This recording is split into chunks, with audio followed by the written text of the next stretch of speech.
The hush that fell over Elmwood Chapel wasn't the reverent silence of anticipation, but the stunned, suffocating quiet that follows a sudden cruelty. Tears, hot and unwelcome, tracked paths through Eleanor Vance's carefully applied makeup, blurring the faces of the assembled guests into indistinct, shocked blurs. Her white gown, a symbol of hope and new beginnings, felt like a heavy shroud, gathering around the cold metal of her wheelchair. It clung to her, a broken promise made visible. The man who had stood before her moments ago, pledging a lifetime of love and unwavering support, now loomed above her, his face a mask of harsh, ugly finality. "I can't do this," David Miller announced, his voice echoing in the cavernous space, carrying his rejection to every corner of the room.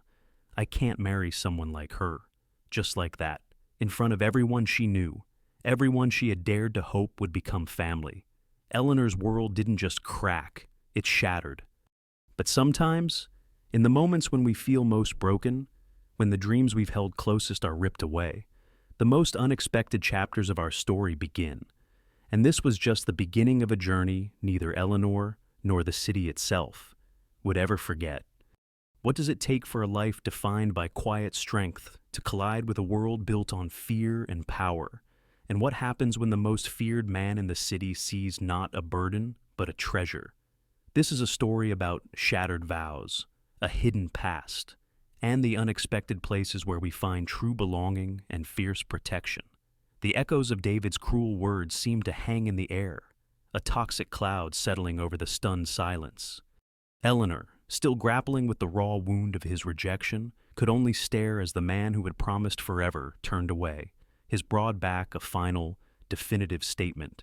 The guests, a moment ago, witnesses to a joyous occasion, now shifted uncomfortably in their pews, their whispers a rising tide of pity and morbid curiosity. They looked everywhere but at her, averted gazes that somehow felt sharper than any direct stare.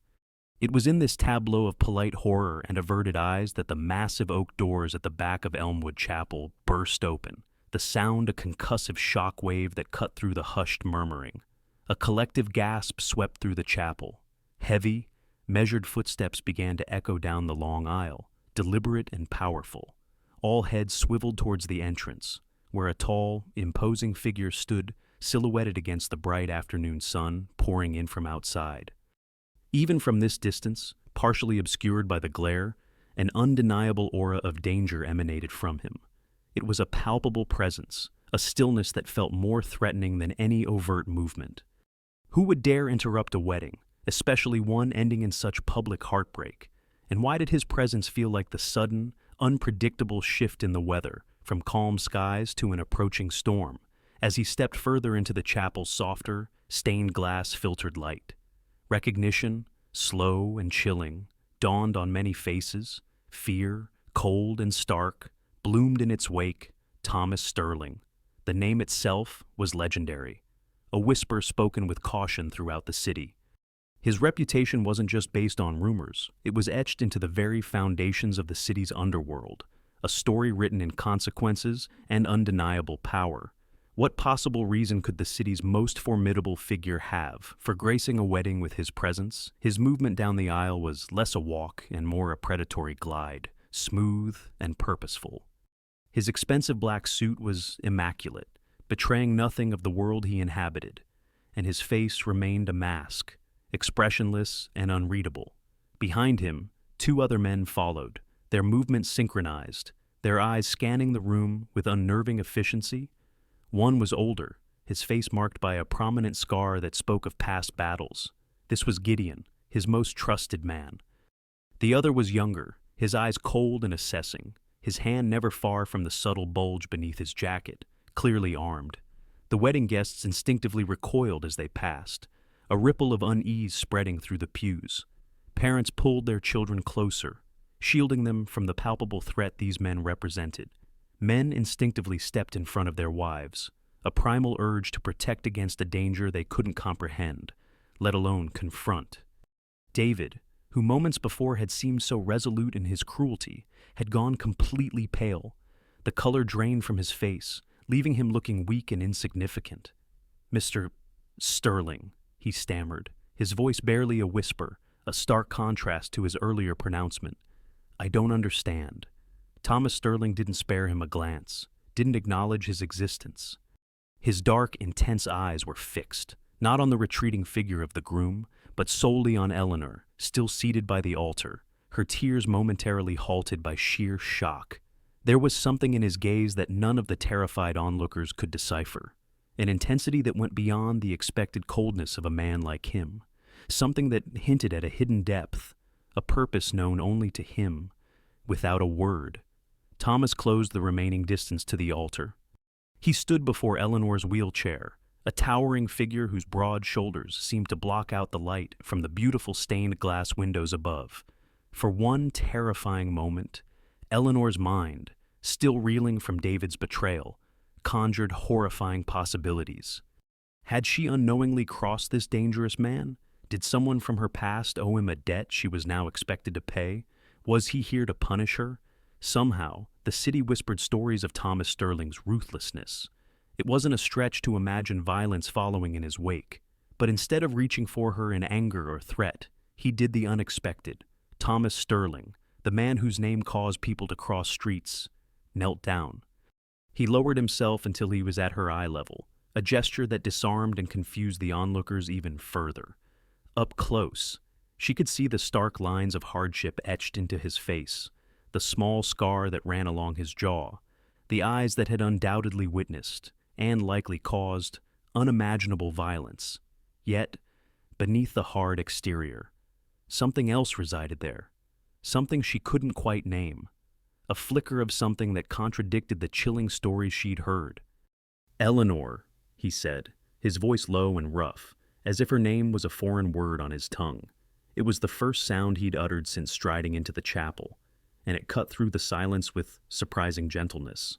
She stared back, trembling slightly, her mind racing. Did she know him? Was this some forgotten connection?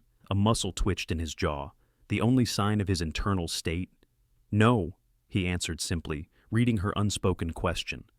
"But I know you." Then, to the utter astonishment of every single person present in Elmwood Chapel, Thomas Sterling reached out. He slid one powerful arm beneath her knees and the other behind her back, his movements deliberate and smooth. He lifted her from her wheelchair as effortlessly as if she weighed nothing at all, the crisp white fabric of her wedding dress cascading around them. A collective, audible gasp swept through the chapel once more. "What are you doing?" Eleanor gasped, the words a mix of shock and fear, her hands instinctively grasping his shoulders for support. "Put me down." But Thomas didn't respond with words. Instead, holding Eleanor securely in his arms, he turned and began walking back down the aisle, the same path he had just taken. The silence that followed was absolute, a stunned, frozen tableau.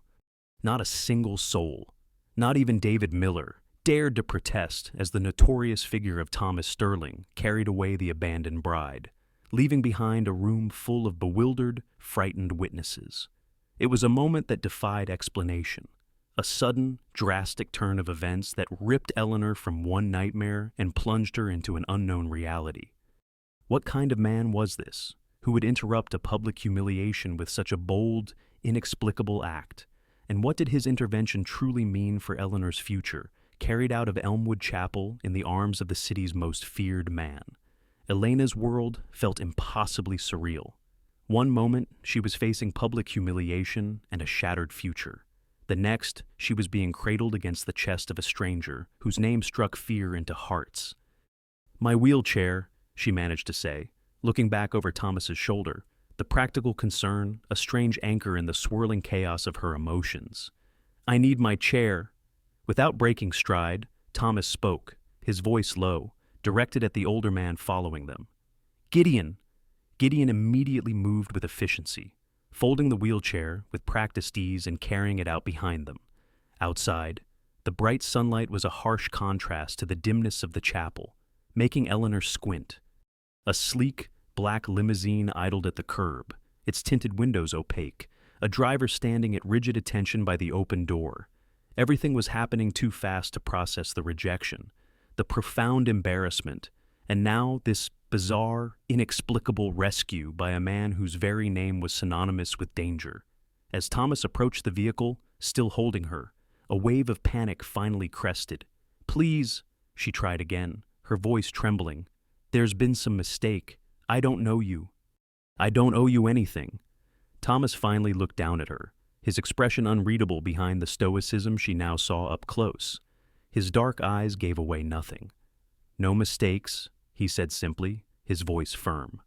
The younger man who had been with Gideon hurried forward, opening the limousine door, and Thomas ducked inside with Eleanor still held against him. The interior of the car was a world away from the painful spectacle they had left behind, cool, dark, and silently luxurious. The leather seats were soft beneath her as Thomas finally set her down, the expensive fabric of her wedding dress pooling and wrinkling around her. The two men followed, placing her folded wheelchair carefully in the trunk before sliding into the seats opposite them, their presence a silent, watchful guard. The doors closed with soft, heavy thuds, sealing her inside with these formidable strangers. "You can't just take me?" Eleanor exclaimed, her voice stronger now as shock began to give way to a rising tide of anger and disbelief. "That's kidnapping. People saw you. The entire church saw you." Thomas settled beside her, leaving a careful, deliberate space between them. He turned his head slightly, his dark eyes meeting hers with an unnerving calmness. "And what did they do?" he asked quietly. The question hung in the air, silencing her. She pictured the faces in the pews, her supposed friends, distant relatives, David's family. Not a single person had moved, had spoken up, had tried to stop him. They had watched her humiliation and her subsequent removal with the same passive, frightened expressions. It was a bitter pill to swallow, the stark realization of just how alone she truly was. "Where are you taking me?" she asked instead, clutching at the crumpled fabric of her dress, the anger deflating into a weary resignation. "Home," Thomas answered simply. As the limousine pulled away from the curb, leaving Elmwood Chapel and the wreckage of her dreams behind, Eleanor stared out the tinted window at the passing city streets. Part of her screamed that she should be yelling, fighting, begging for help from unsuspecting passers-by. But a strange numbness had settled over her, a profound weariness. Perhaps it was shock.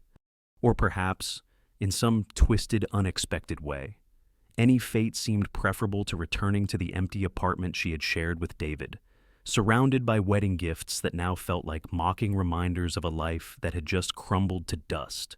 It was a strange thought, a dangerous thought, to find a sliver of twisted relief in being taken by a man the city feared. What did that say about her life? What did that say about the world she had navigated? As the limousine navigated through the city traffic, an uncomfortable silence filled the vehicle. Gideon, the older, scarred man, watched her with a calculated indifference, his gaze assessing but distant. The younger man stared out the window, his hand remaining near the concealed weapon under his jacket, a constant reminder of the world Thomas inhabited. Thomas himself seemed content with the quiet, his large hands resting on his knees, his profile sharp and unyielding against the backdrop of the city. The air in the car, despite its luxury, hummed with unspoken tension and unanswered questions. Why her? What connection could she possibly have to this man? "You called me by name." Eleanor finally broke the silence, her voice hesitant. How do you know who I am?" Thomas turned to look at her, his dark eyes still unreadable, like deep, still water, hiding unknown depths. "I make it my business to know many things," he replied, the answer feeling both evasive and like a statement of immense power. "That's not an answer?" she pressed, a flicker of her inherent resilience pushing past the fear. The corner of his mouth twitched, not quite a smile, but something that momentarily softened the harsh lines of his face. "You're brave," he said, his voice holding a note of something that might have been approval. "Good. You'll need that." Fear, momentarily forgotten in her defiance, crawled back up Eleanor's spine. Needed for what? What did he want from her? Thomas didn't respond immediately. Instead, he reached into his jacket pocket, a movement that caused Eleanor to flinch involuntarily, a reaction she couldn't suppress. He withdrew not a weapon, but a folded handkerchief, offering it to her silently. Only then did she realize that tears were still silently streaming down her face, her makeup surely ruined, her carefully styled wedding hair coming loose from its pins. She took the handkerchief reluctantly, mumbling a soft, "Thank you," years of ingrained politeness automatically overriding her fear. The fabric was impossibly soft, clearly expensive. With the embroidered initials TS in one corner, she dabbed at her cheeks, a wave of absurdity washing over her. Worrying about her appearance in this situation, kidnapped by a mafia boss, her life utterly derailed, felt completely ludicrous. Yet, the mundane act of wiping away tears offered a strange, small comfort. The city gradually gave way to quieter suburbs, then to more rural landscapes. They were heading out of town, following a winding road that climbed gently upward into the wooded hills that surrounded the metropolitan area. Eleanor's sense of foreboding grew with each passing mile. These woods were where stories ended, where things disappeared. Criminal bodies were found here. The grim headlines she'd casually read over morning coffee now taking on a terrifyingly personal relevance. "Please," she tried again, her voice smaller this time, laced with a desperate plea. "My parents died when I was 3. I have no family. No one will pay ransom for me. I have no money of my own." She was trying to make herself seem like a useless, low-value target, hoping that appealing to some twisted sense of practicality might convince him to let her go. "This isn't about money," Thomas said, his eyes fixed on the road ahead, his profile set in an unyielding line. Then, what was it about? He turned to look at her then, something flickering behind his stoic expression, something she couldn't quite decipher. "Safety," he said, the single word hanging heavy in the air, more cryptic than reassuring. Before she could question this perplexing response, the limousine turned off the main road onto a private drive. A formidable gate blocked the entrance, flanked by 2 armed men who straightened to attention as the vehicle approached. The gate swung open without the car needing to stop, a clear sign of authority. And they continued up a long, winding driveway bordered by tall, dense trees that blocked out much of the sunlight. The journey felt like an ascent into another world, a hidden realm governed by its own rules. When the trees finally parted, revealing what lay beyond, Eleanor gasped despite herself. Before them stood a mansion unlike anything she had ever seen outside of movies or the pages of a magazine. It was a sprawling stone structure with imposing Gothic touches, surrounded by immaculately maintained gardens that seemed to stretch endlessly. It wasn't just a house, it was a fortress, designed for defense as much as dwelling. High walls circled the entire property, and, as they drew closer, Eleanor could spot more guards patrolling the perimeter, all carrying weapons openly now that they were on private territory. The sheer scale of the security was breathtaking and terrifying. The limousine pulled to a smooth stop at the front entrance, where wide, imposing steps led up to massive double doors. Eleanor's heart sank as she looked at those steps, an immediate, instinctive reaction after years of navigating a world not built for wheels. It's funny, isn't it? How even in moments of extreme danger and confusion, the practical realities of everyday life can still hit you with full force. That simple obstacle, the stairs, a familiar frustration, brought her back to earth, reminding her of her vulnerability, her dependence on others in a world not designed for her body. It made her wonder, fleetingly, if this powerful, mysterious man had considered such things. Left in the imposing silence of Blackwood Manor, Eleanor's first night was predictably sleepless. Despite the lavish bedroom Sophia had shown her to, a suite larger than the entire apartment she'd shared with David, comfort was an elusive thing. The bed was like sleeping on a cloud, the sheets impossibly soft silk, but every creak of the old house, every distant, unfamiliar sound startled her awake. Her mind replayed the events of the day in a relentless loop, David's cruel words, the stunned faces of the guests, the sudden, strong arms of Thomas Sterling lifting her, the unnerving luxury of the limousine, the fortress-like appearance of this mansion. Somewhere within these vast walls resided a man who had effectively kidnapped her, a man whose reputation was built on violence and control, whose very name sent shivers of fear through the city. What did he want? Why was she here? The unanswered questions buzzed in her head like trapped, angry flies. Morning light, soft and hesitant, finally began to filter through the heavy velvet curtains when Martha, the stern housekeeper, entered with a breakfast tray. Martha was a woman in her 60s, her silver hair pulled back in a severe bun, her posture as rigid and straight as a soldier's. The previous evening, she had helped Eleanor out of the ruined wedding dress with surprising gentleness, providing her with silk pajamas that fit surprisingly well, as if chosen specifically for her. Now, Martha carried not just a tray laden with delicious-smelling food, but also a selection of clothing. Mr. Sterling had these delivered this morning, Martha explained, her voice matter-of-fact as she laid out a simple but elegant outfit on a nearby chaise lounge, a pair of soft, tailored pants and a flowing blouse. The clothes looked comfortable and, more importantly, practical for someone who used a wheelchair. He guessed your size, Martha added, a faint, almost imperceptible twitch at the corner of her lips that might have been amusement. If anything doesn't fit, we can have it altered today. Eleanor stared at the clothes in confusion, a new wave of disbelief washing over her. He went shopping for me. The man the city feared, the man whose hands were probably capable of terrible things, had thought about whether she had clothes to wear. Martha's lips twitched again, a more definite hint of a smile this time. Mr. Sterling doesn't shop, she corrected gently. He makes phone calls. But yes, he arranged for these. There are more in the closet. Hesitantly, Eleanor wheeled herself over to the large walk-in closet Martha indicated. She pushed open the door and gasped softly. It wasn't just a few outfits. The closet was partially filled with clothing, dresses designed to be elegant while seated, pants without bulky back pockets, several pairs of fashionable, flat shoes. Everything was in her size. Everything was clearly chosen with her needs in mind. It was the kind of thoughtful, accessible wardrobe she had only ever dreamed of affording. How could he have known? How could a stranger, a man whose world was so far removed from hers, anticipate these practicalities? How did he know? She whispered, turning back to Martha, who was now arranging the breakfast tray on a small table near the window. Martha merely shrugged, her expression revealing nothing, yet her eyes held a depth that suggested she knew far more than she would ever say. Mr. Sterling notices things others don't, she replied, the line delivered with a quiet certainty. Eat your breakfast before it gets cold.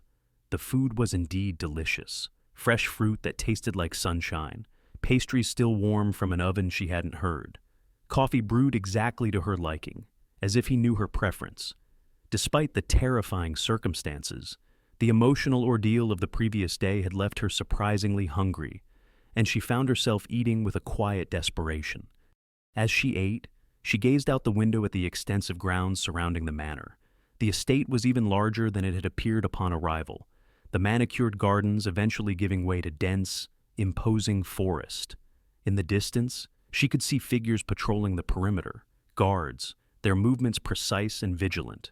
The sheer level of security was overwhelming.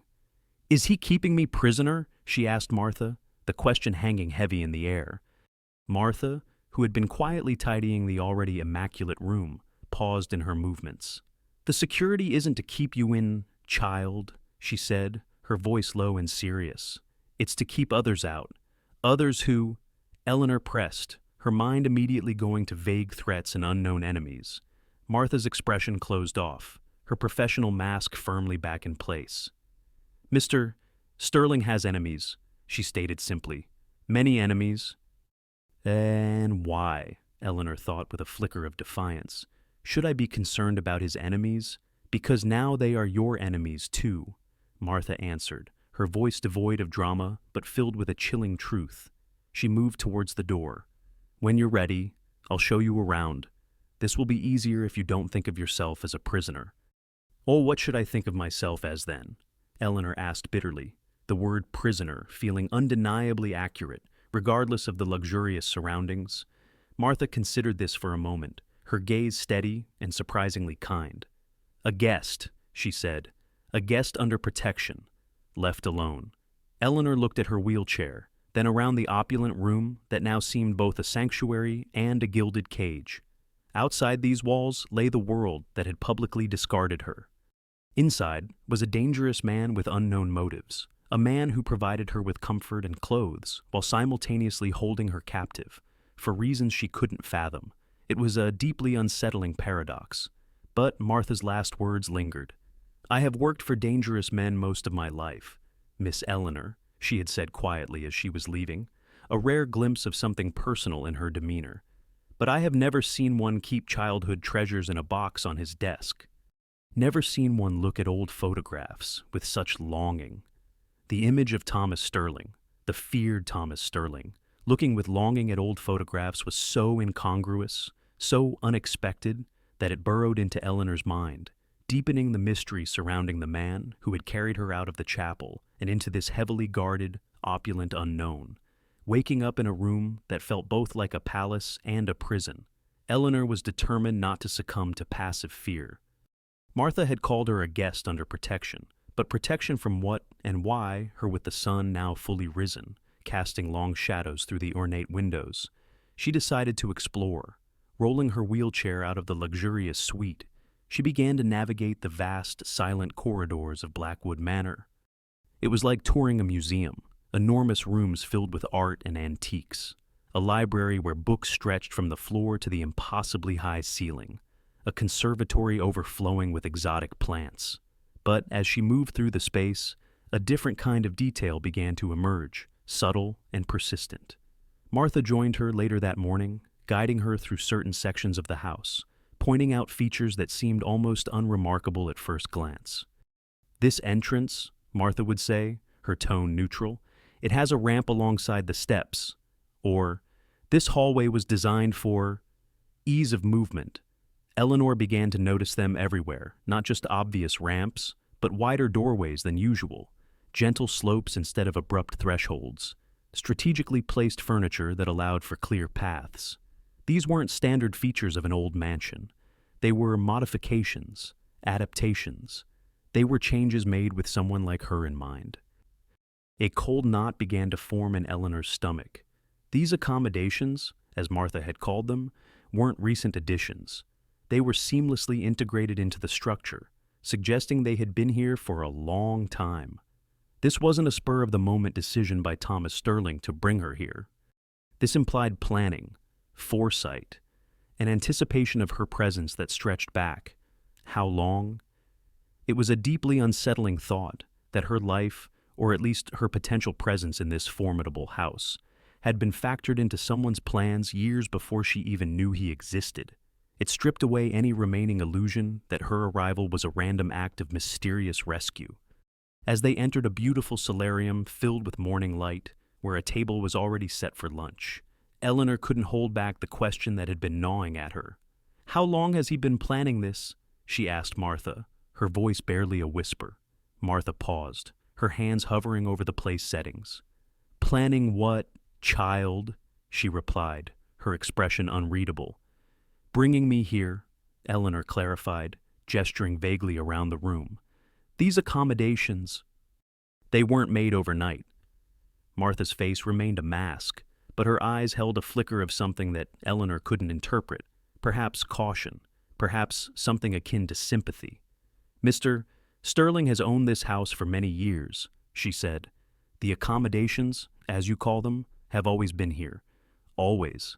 The word echoed in Eleanor's mind. That was impossible. Why would this house, this fortress, designed for a man like Thomas Sterling, have been built with accessibility in mind years before he even knew where she was? The mystery deepened, becoming more complex and, frankly, more frightening. It suggested a connection, a knowledge of her existence that she couldn't fathom. Before Eleanor could press for more answers, the solarium doors opened and Thomas Sterling himself entered. Seeing him in the daylight was different. He was no less formidable, no less dangerous in his presence, but there was a subtlety she hadn't noticed in the dim chapel light. He wore a simple white shirt, the sleeves rolled up to reveal muscular forearms marked with a few small scars, testaments to the life he led.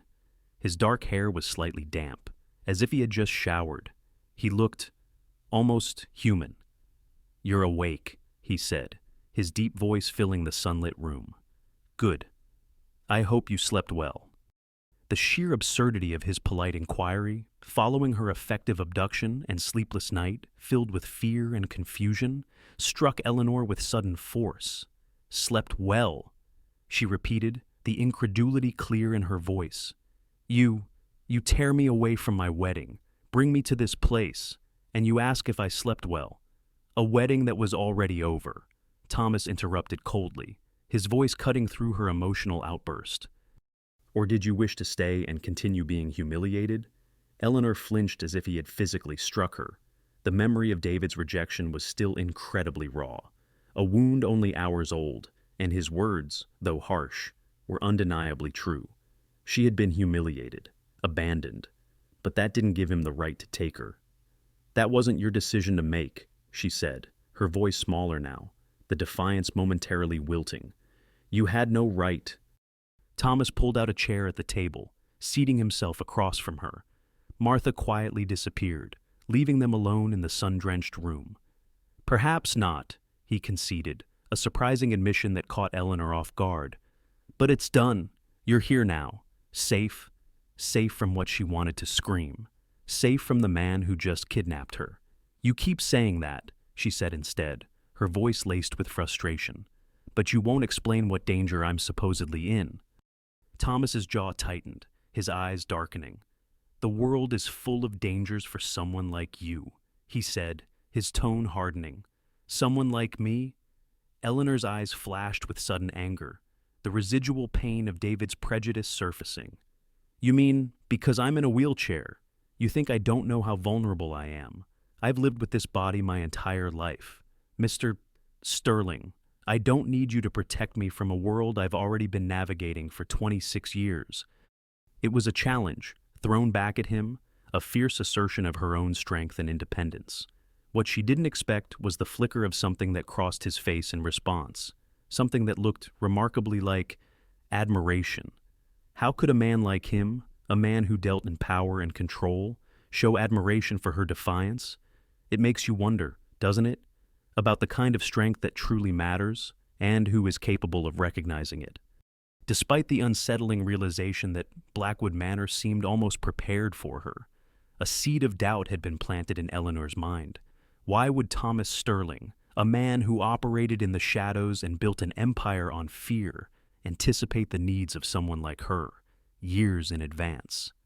What possible connection could exist between their two vastly different worlds? Her questions persisted, a quiet hum beneath the surface of her forced composure. Thomas, when she saw him again later that day, offered little in the way of clear answers. His responses remained guarded, his dark eyes giving away nothing of his inner thoughts. He spoke of safety and protection in vague terms, referring to dangers she couldn't see or understand, dangers that seemed tied to his world, not hers. It was frustrating, trying to glean information from a man so adept at revealing only what he chose. Eleanor spent the remainder of the afternoon exploring the accessible parts of the mansion, partly out of curiosity, partly in a desperate, subconscious search for clues. Each room, each corridor, felt steeped in history and secrets. The sheer scale of the place was disorienting. Corridors seemed to twist and turn, leading to rooms whose original purpose was unclear to her. It was easy to get lost, both physically within the mansion's labyrinthine layout and mentally within the puzzle of her situation. It was during one of these aimless explorations that she took a wrong turn, intending to find her way back to the Grand Library. She found herself in a part of the house she hadn't explored with Martha. This hallway was different from the others. It wasn't adorned with priceless art or antique tapestries. Instead, the walls were lined with photographs in simple frames. They looked personal, curiosity overriding caution. Eleanor wheeled herself closer to examine them. Her breath caught in her throat. The photographs weren't of grand events or formal portraits. They were snapshots of a different life. There, in a slightly faded photograph, was a group of children standing in front of a grim-looking building. It took her a moment, a jolt of painful recognition, to place it. St. Jude's Home for Children, the orphanage where she had spent 10 years of her childhood after her parents died. She knew that building intimately. The cold, unyielding stone steps that had been a constant, frustrating barrier, forcing her reliance on caretakers to carry her up and down. The dormitories with their rows of narrow beds, devoid of personal touches. The small, austere chapel where morning and evening prayers were mandatory. A ritual that offered little genuine comfort. Seeing it again in the photograph, so unexpectedly, brought a rush of complicated memories, a mixture of loneliness, resilience, and the quiet struggle of growing up without a family. With trembling fingers, Eleanor reached out and carefully took the frame from the wall, resting it on her lap to examine it more closely. The children in the photo were arranged in a formal, slightly awkward line, their faces solemn, as children in such institutions often were. But in the back row, her eyes fixated on one particular figure, a skinny boy, perhaps 12 years old, with dark, intense eyes that seemed to see everything. He stood slightly apart, an air of quiet watchfulness about him. And then she noticed his hand. It rested protectively on the shoulder of a much smaller child standing in front of him, a little girl in a wheelchair. Eleanor stared at the image of her younger self, maybe 6 years old, her hair in neat braids, her legs already withered from the condition she'd been born with. It was undeniably her, the little girl in the wheelchair, staring straight ahead with a mixture of solemnity and a hint of childish resilience. And the boy behind her, her heart hammered against her ribs, a sudden, frantic rhythm. The dark eyes, the set of his jaw even then, the way he stood as if shielding the child in front of him. It was him. It couldn't be. But it was. Thomas, she whispered, the name escaping her lips in a disbelieving breath. Finally seeing, truly seeing, what should have been obvious. The same intense gaze she had seen at the chapel. The same strong jawline, softer in youth. The protective stance that, even then, 20 years ago, seemed to encompass her wheelchair. It was all there, captured in faded ink and paper. Frantically, she began examining the other photographs on the wall. There were more from St. Jude's, children in the dining hall, in the stark courtyard, in a classroom, and in almost every group photo. The same pattern repeated, young Thomas positioned near young Eleanor, always within reaching distance, often with that protective hand resting lightly on her wheelchair or shoulder, a silent, constant presence. Then came the photos that stirred deeper, fainter memories, like fragments of a forgotten dream. Eleanor and Thomas sitting beneath a large tree in the orphanage courtyard, him reading to her from a book, the two of them at what looked like a meager Christmas celebration, Eleanor beaming at a small wrapped gift in her lap, looking happier than she remembered ever being there. Young Thomas pushing her wheelchair through the snow, both of them bundled in scarves, heads bent together as they navigated the frozen ground. The final photograph stopped her cold. It showed Eleanor, perhaps 10 years old this time, asleep in her wheelchair, head tilted back against the cushion, and beside her, the teenage Thomas, no longer skinny, but beginning to show the strength and broadness she saw in him today. He was looking at her with an expression of such tender concern, such quiet watchfulness, that it made adult Eleanor's eyes fill with fresh tears, different from the ones she'd shed at the chapel. How could she have forgotten him, this boy who had clearly been her protector, her friend, perhaps the only true ally she had in that cold, institutional childhood? The revelation was staggering, reshaping her understanding of everything that had happened since he appeared at the chapel. He hadn't been a stranger. He was a ghost from a forgotten past, returned to claim her. It makes you wonder about the people who shape us when we're young, doesn't it? The quiet heroes who stand in the background, whose impact we may not even fully understand until years, perhaps even decades, later. Who were those figures in your own story? The weight of the photograph in her trembling hands felt immense, a tangible piece of a forgotten past. Eleanor stared at the image of young Thomas, his eyes already holding a wisdom and protectiveness beyond his years, fixed on her younger self. How could she not remember him? How could she have forgotten such a significant presence in her childhood? Her mind raced, trying to piece together fragmented sensations. A voice reading stories, strong arms lifting her, a feeling of safety she hadn't experienced since. You weren't supposed to find these. Thomas Sterling's voice, deep and quiet, came from behind her, startling her so completely she nearly dropped the frame. She turned her wheelchair to face him, the photograph still clutched against her chest. His expression, for the first time since she had arrived at Blackwood Manor, was uncharacteristically vulnerable. The hard mask he wore so effortlessly was gone, replaced by a look of something she couldn't quite name: regret, pain. It was quickly veiled, but she'd seen it. "Why did you hide this from me?" she asked, her voice shaking slightly. "We knew each other. At St. Jude's, you were—" She struggled to find the words, the right descriptor for the boy in the pictures. "You protected me." Thomas's gaze fell to the photograph she held, his own dark eyes reflecting the faded image. He nodded slowly, a single, weighted movement. "Yes," he said, his voice low. Then, his gaze meeting hers, he added, "But I don't remember you. Not clearly." The words were a blunt, unexpected blow. How was that possible? Her eyes darted to the wall, to the other photographs that silently testified to their shared history. "How can that be possible?" she asked, a note of hurt creeping into her voice. "These pictures. We spent years together." He moved closer, his approach careful, almost hesitant, a surprising change from the predatory grace she had witnessed before.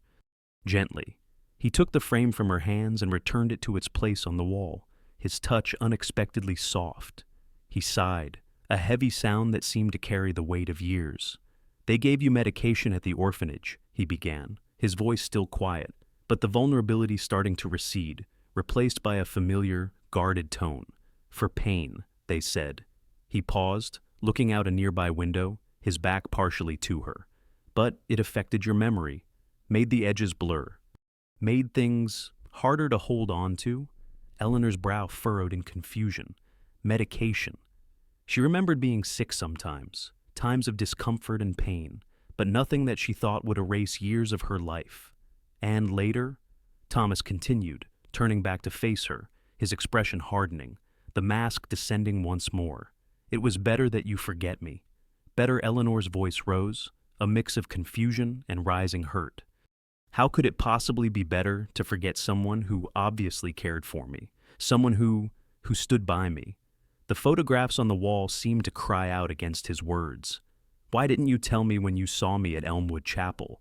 Why this charade of being strangers?" The pain in her voice was evident, the feeling of a second betrayal, first by David, now by the man who had been her childhood protector, who had returned but pretended not to know her. Thomas's expression tightened further, the last vestiges of vulnerability vanishing behind his customary, unyielding mask. His eyes were once again dark and unreadable, the man the city feared. "Because we are strangers now," he said, his voice colder, harder. "The boy in these photographs no longer exists. What remains is not someone you should remember fondly." The starkness of his statement hung in the air, a harsh contrast to the tender images on the wall.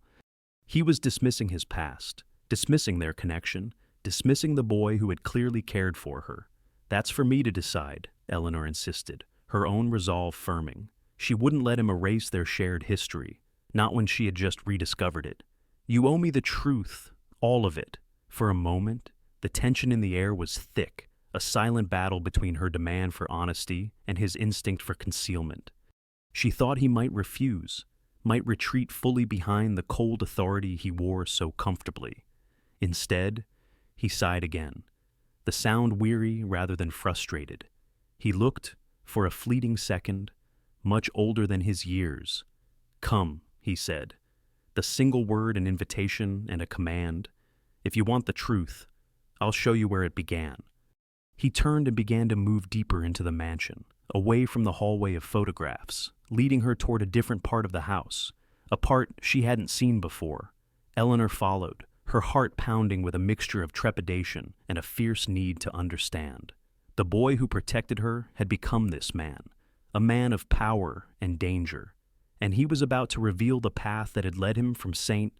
Jude's to Blackwood Manor, from a vulnerable orphan to the city's most feared figure. What kind of truth lay behind those dark eyes? What kind of journey had he endured that made him believe the boy he once was no longer existed? It makes you think about how our past shapes us, doesn't it? How the choices we make, or the choices made for us, can lead us down paths we never imagined, transforming us in ways we might not even recognize ourselves. And it makes you wonder if it's ever truly possible to leave that past behind, or if it always remains a part of who we are. Following Thomas through the sprawling corridors of Blackwood Manor felt like being led deeper into the man himself, away from the imposing facade and towards a hidden, more vulnerable core. He brought her to a room she hadn't seen before, a small study, intimate and quiet, its walls lined with books and dominated by a large desk of dark wood. Unlike the grand, impersonal library they had passed through earlier, this space felt private, lived in, a place where a man might retreat from the demands of his world. Thomas gestured for her to enter, then closed the door behind them, the click of the latch sealing them in. From a drawer in the desk, he removed a worn leather box. It wasn't ornate or expensive, just simple, aged leather that had clearly seen years of use. As he held it, Eleanor noticed his hands, large, powerful hands, the kind she knew were capable of orchestrating violence, perhaps even death. Yet they were surprisingly gentle as he held the box, almost reverent. With slow, deliberate movements, he opened it. Eleanor's breath hitched. Inside were not documents or weapons, but a collection of seemingly insignificant items, faded and worn with time, a thin, pale blue ribbon, instantly recognizable as one that used to tie her hair. A small, intricately carved wooden bird, its edges softened by countless touches. Several folded papers covered in childish, uneven handwriting, and at the very bottom, nestled amongst the other items, a simple bracelet made of braided string, its colors faded with age. Eleanor stared, her eyes welling up. "You kept these," she whispered, the realization washing over her. All these years. Thomas's expression remained guarded, that familiar mask hovering just beneath the surface. But in his eyes, as he looked down at the humble treasures, she saw something akin to pain, a deep, quiet ache. "They were all I took," he said softly, his voice rough with emotion he rarely displayed. "When I left St. Jude's." He reached into the box and carefully picked up the braided string bracelet, his thumb tracing its faded pattern. "You made this for me," he said, looking at the bracelet, not at her, as if lost in a distant memory. "For my 14th birthday? You said it would protect me." Eleanor stared at the bracelet in his hand, and a memory, faint but distinct, surfaced like a bubble breaking the surface of still water. She had made that bracelet, secretly, working on it late at night after the other children were asleep, her small fingers fumbling with the strings. She had been determined to give him something special, something that came purely from her, because he had always protected her, always made sure she had enough to eat when food was scarce, always carried her up the cold stone stairs when the caretakers were busy or simply couldn't be bothered, her small arms too tired to manage even with the clumsy crutches they sometimes insisted she use for her own good. He was her silent guardian, her unwavering defender in a world that often felt indifferent or cruel. A name, a childhood nickname she hadn't thought of in decades, rose to her lips, unbidden. A soft whisper in the quiet study. "Vitya," she said, using the name she had given him, a name that held the warmth of shared childhood and unspoken bonds. "That's what I called you, not Victor. Vitya." Thomas's head snapped up, his dark eyes widening almost imperceptibly at the sound of the name. A name, Eleanor realized. No one had called him in a very, very long time. "Yes," he said, his voice barely audible, softer than she had ever heard it. No one has called me that since you left." Eleanor finished for him, the fragmented memories clicking into place. "You disappeared. One day you were there, and then you were just gone."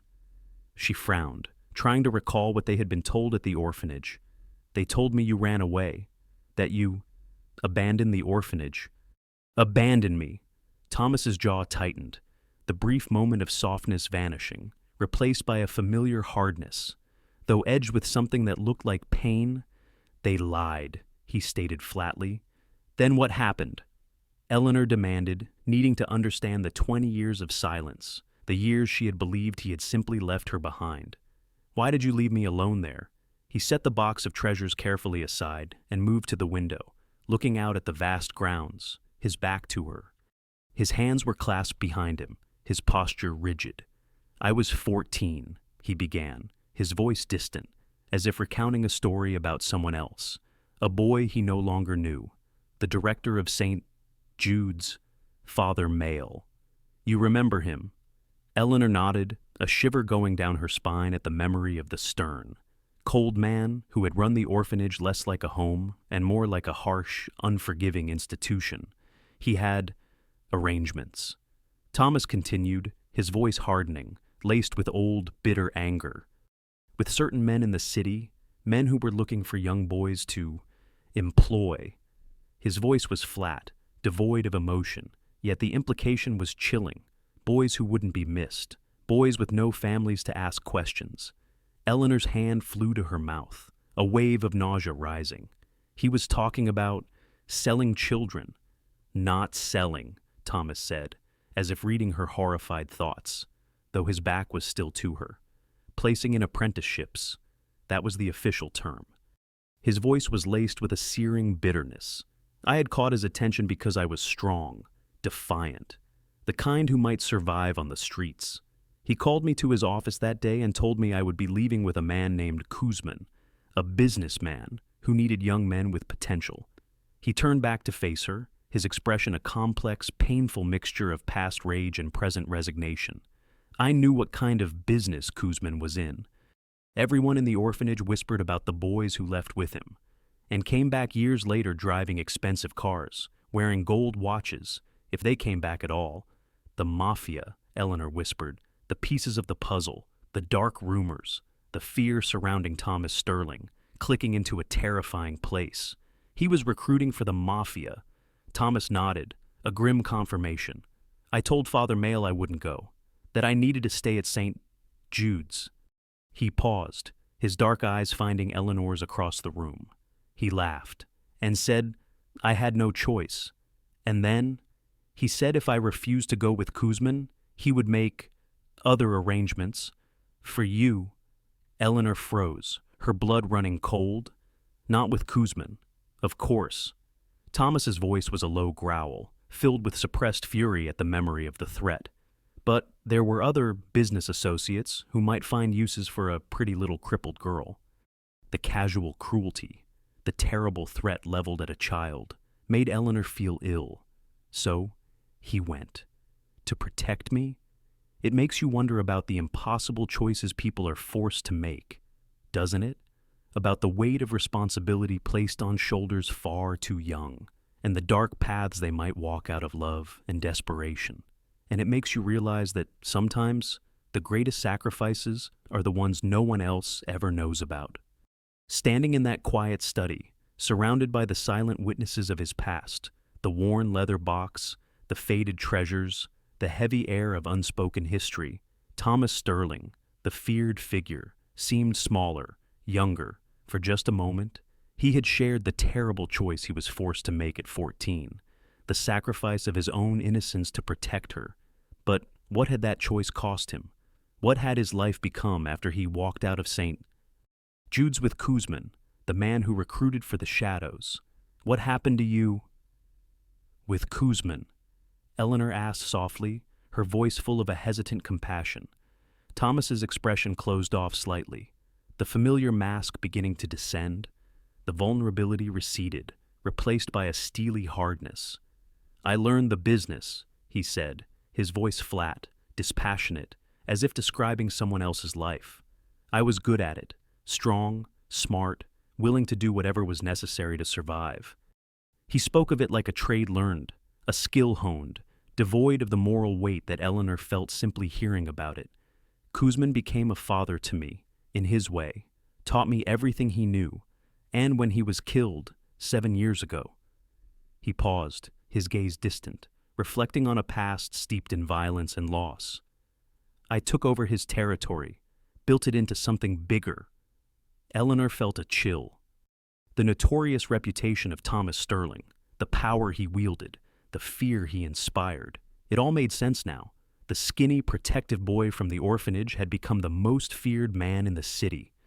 "Fear keeps you alive in my world," Thomas stated simply, a cold, hard truth that resonated in the quiet room.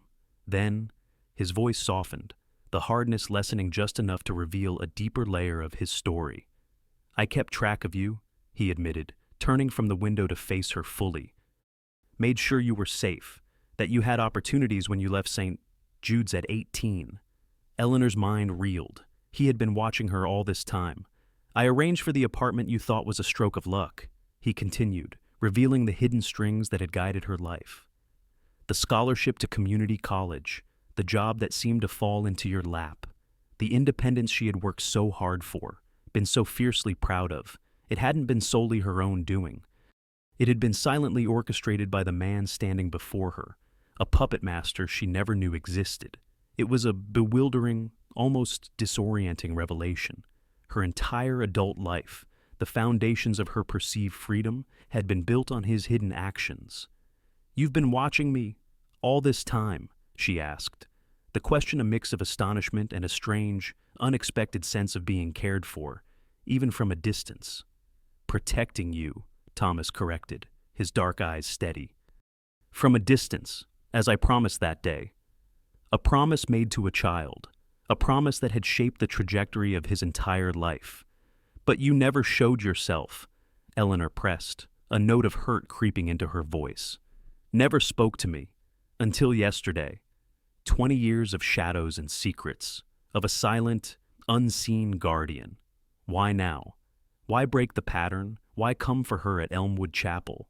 At her moment of deepest despair, Thomas's carefully maintained composure cracked, just for a moment. A flash of raw emotion, quickly masked, crossed his features, something that looked like pain, regret, perhaps even anguish. "Because I saw you crying," he said simply, the reason so stark, so fundamentally human, that it felt incongruous coming from him. "Because that man, David," his voice hardened with contempt, "who should have treasured you, he humiliated you in front of everyone." The memory clearly stoked a fire within him.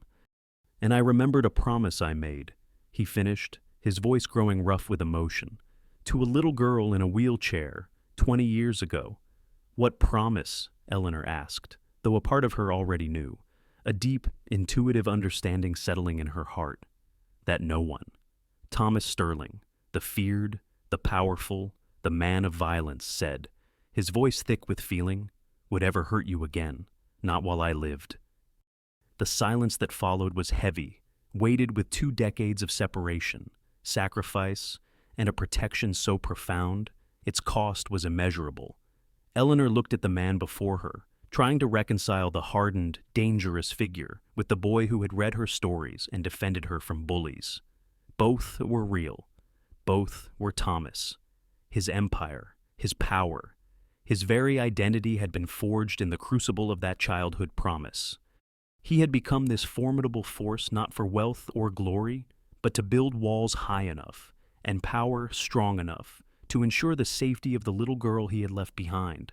And in that moment, understanding the depth of that commitment, the decades of hidden watchfulness, Eleanor began to see the man not just for what he had become, but for the boy he had never stopped being inside. It was a powerful, unsettling, and profoundly moving revelation. What kind of life had he endured to keep that promise? And what did it mean for her now? To be the object of such fierce, costly protection? It truly makes you reflect on the promises we make, doesn't it? And the lengths to which some people will go to keep them, even when those promises demand a heavy toll, shaping not just their lives, but the lives of those they swore to protect.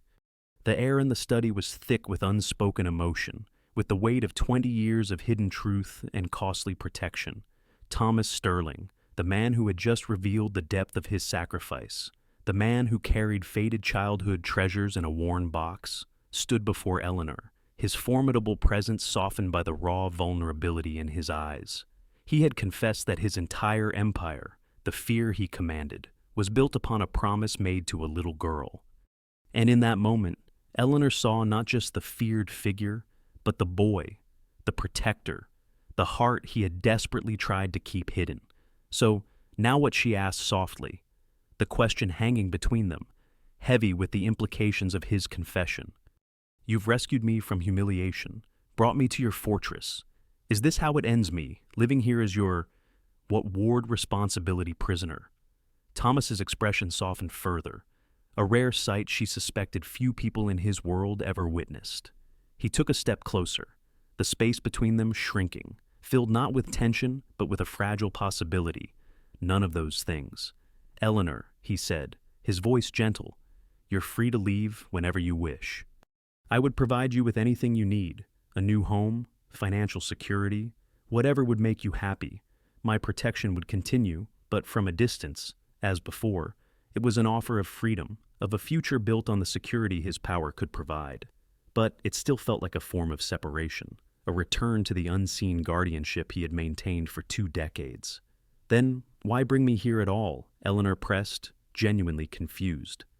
If he intended to set her up elsewhere, why the dramatic rescue, the heavily guarded mansion, the unveiling of their shared past? Why not simply help me leave Elmwood Chapel and set me up somewhere new? Thomas hesitated, and for a fleeting second, something vulnerable, something almost akin to longing, crossed his features. He looked away, his gaze fixed on some unseen point beyond the walls of the study. Because, he said, his voice low, a quiet confession that seemed to pain him for one selfish moment. When I saw you there, in that white dress, tears on your face. He stopped, visibly struggling with words that clearly did not come easily to him, words perhaps never spoken in his world. I wanted, he took a breath, the effort visible. I wanted to remember what it felt like to protect you up close, not from the shadows, just once more. The admission hung in the air, raw and unexpected. This man, who commanded an empire built on fear and violence, who had likely made life and death decisions without a flicker of hesitation, was laid bare by a simple, poignant desire to reconnect with the feeling of protecting her directly. It was a stark reminder of the boy he had been, the protective instinct that still resided within the formidable figure he had become. Before Eleanor could respond, could process the weight of his confession, a sharp, urgent knock sounded at the study door. The wood, heavy and solid, seemed to vibrate with the sudden intrusion. Thomas's posture shifted instantly, the brief vulnerability vanishing, replaced by a coiled tension, a readiness that spoke of a world far removed from childhood memories and wistful desires. The door opened to reveal Gideon, his scarred face grim, his eyes sharp with urgency. "Boss," he said, his voice clipped and serious. "We have a situation." The shift in Thomas was immediate and absolute. It was like watching a different man emerge, shedding a skin of vulnerability to reveal the predator beneath. The warmth, the hesitant softness, was gone, replaced by a cold calculation, a dangerous stillness that filled the room. "Silas Blackwood," Gideon continued, his gaze flickering towards Eleanor for a split second, clearly uncomfortable discussing such matters in front of her. "The Eastern shipment. Our men were ambushed at the docks. 3 dead, 2 critical." Thomas's face hardened into a mask of cold fury. His eyes, moments ago holding a hint of longing, were now sharp, assessing, dangerous. "Who?" he demanded, his voice a low growl that sent a shiver down Eleanor's spine. "Silas Blackwood's crew." "Definitely Blackwood's," Gideon confirmed. They left their mark. The name, Silas Blackwood, meant nothing to Eleanor, but the reaction it provoked in Thomas and Gideon was terrifyingly clear. It was a name that represented a direct threat, a violent challenge to Thomas's authority. Gideon's brief, worried glance in her direction was not lost on Eleanor. She was no longer just a guest, a relic from Thomas's past. She was suddenly, terrifyingly, connected to the dangerous present. "Prepare the car," Thomas ordered, already moving towards the door. The transition from vulnerable man to formidable leader complete in an instant. Full team, armed. He paused in the doorway, looking back at Eleanor, his expression caught between the 2 worlds he inhabited, the man who had just confessed his deepest desire and the boss who was about to step into violence. It was a jarring, unsettling juxtaposition. "We'll finish this conversation later," he said quietly, his voice clipped and urgent, a stark contrast to the softness of moments before. "Stay inside. Tell Martha to activate emergency protocols."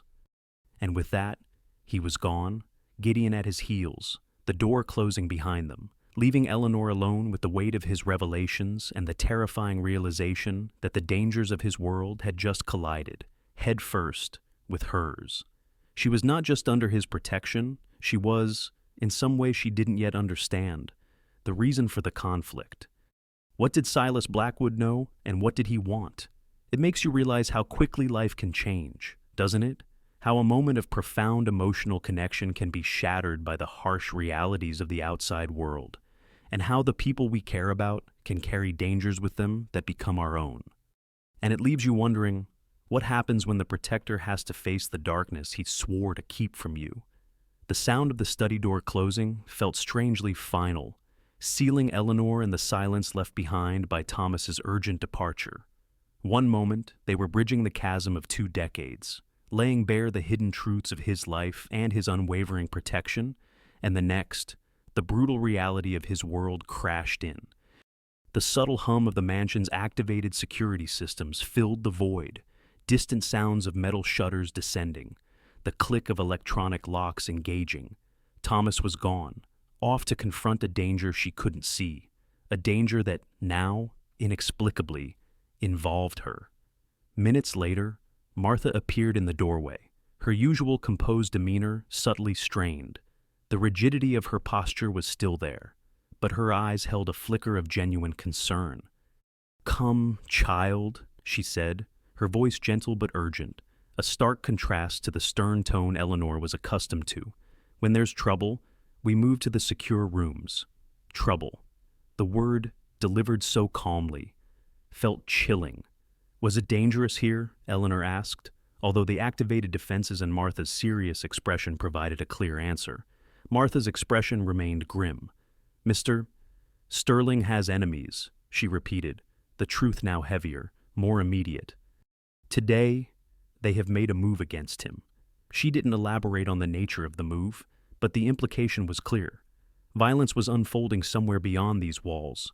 "It is unlikely they would attack the house directly," Martha continued, leading Eleanor down a hallway she hadn't explored before, a part of the manor hidden from the casual observer.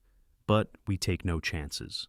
She led Eleanor to a door that, from the outside, appeared to be just another bedroom entrance. But Martha pressed a hidden panel in the wall beside it, revealing a thick, reinforced door, solid steel disguised beneath elegant wood paneling. This was no ordinary room. "These rooms are secure," Martha explained as the reinforced door swung open. "Bulletproof glass, reinforced walls, like a fortress within a fortress." Inside was a surprisingly comfortable space, a sitting area, a small bedroom, even a kitchenette, clearly designed for extended stays. And prominently displayed were television screens showing security camera feeds from various points around the vast property. As Martha methodically checked the room, ensuring it was properly stocked with supplies, Eleanor wheeled herself to one of the windows. It looked out onto the meticulously kept gardens, serene and peaceful, a stark contrast to the implied violence happening elsewhere.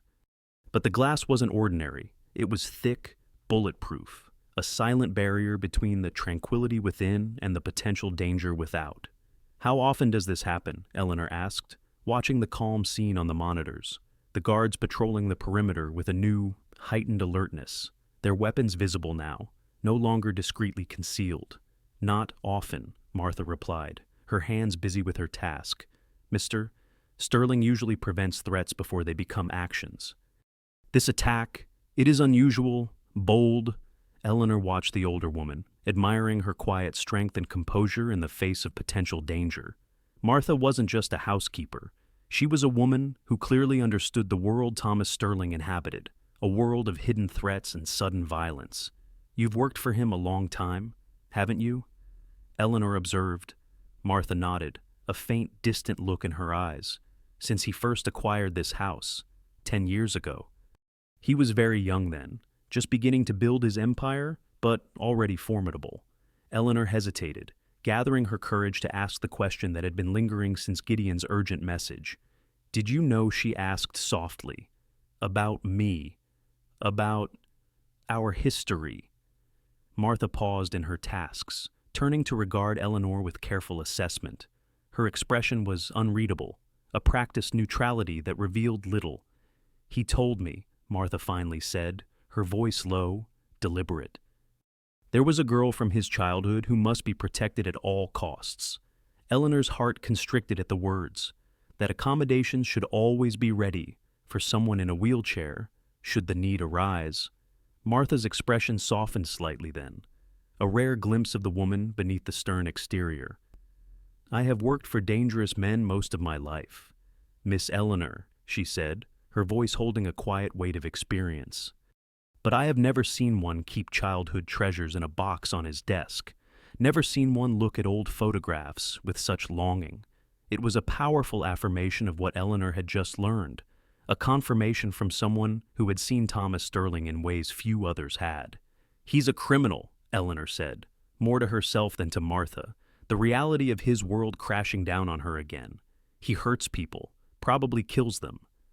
She couldn't ignore that truth. Not after seeing the evidence of his life? "Yes," Martha answered simply, her gaze steady. "He is those things, but he is also the boy who protected you. Both are true." The complexity of it was staggering, the capacity for both immense darkness and profound loyalty residing within the same man. Hours passed with no word from Thomas.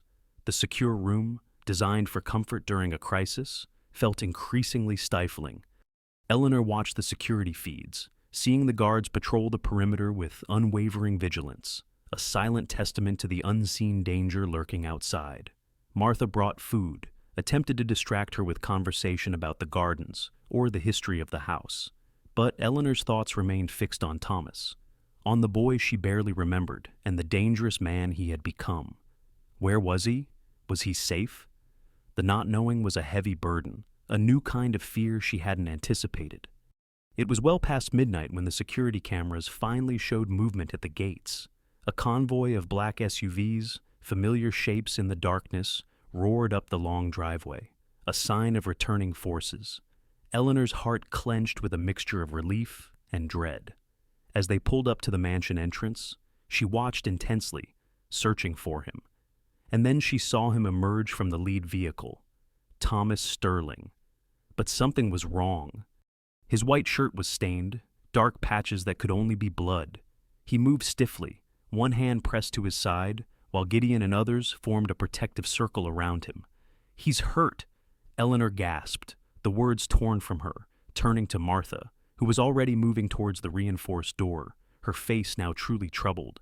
And in that moment, seeing him wounded, the abstract danger became terrifyingly real. The protector was hurt.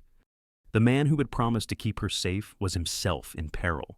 It made her realize, with a sudden, sharp clarity, that in his world, protection wasn't a guarantee. It came at a cost.